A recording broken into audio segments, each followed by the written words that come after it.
Hello and welcome to the New Haven Museum. My name is Jason Bischoff-Wurstle, curator of the exhibit Factory.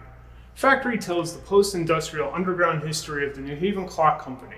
The colorful history of this building was often hidden in plain view.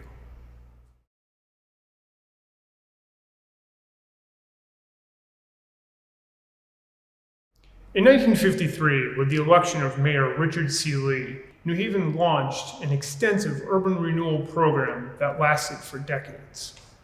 With the assembled talent of the redevelopment agency and for a time practically unlimited federal funding, New Haven was ripped apart, rebuilt, connected to two major interstates, and transformed from a dilapidated 17th century radial growth city to an example of modern, mid-century architecture, planning, and zoning.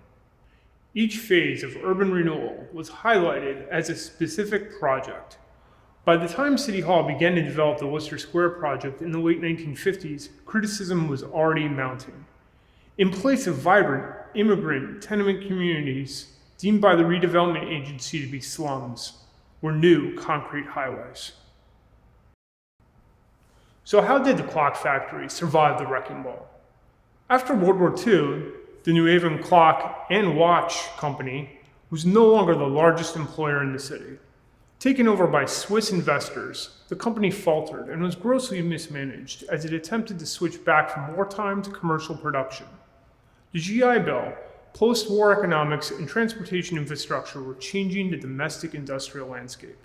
By the late 1950s, the company was barely solvent, but still revered as the pillar of a soon-to-be displaced community. The Clock Company factory complex met the standards of the Wooster Square project industrial zoning plan and was not scheduled for demolition when the plan passed in 1958. Despite this temporary stay, however, the company quickly and quietly shut down. In a series of quick moves, the factory owners rented the east side of the complex to assorted shirt makers and other light industrial companies, and ultimately sold the building. In 1966, the State Highway Department demolished the west plant as part of the right-of-way for Interstate 91.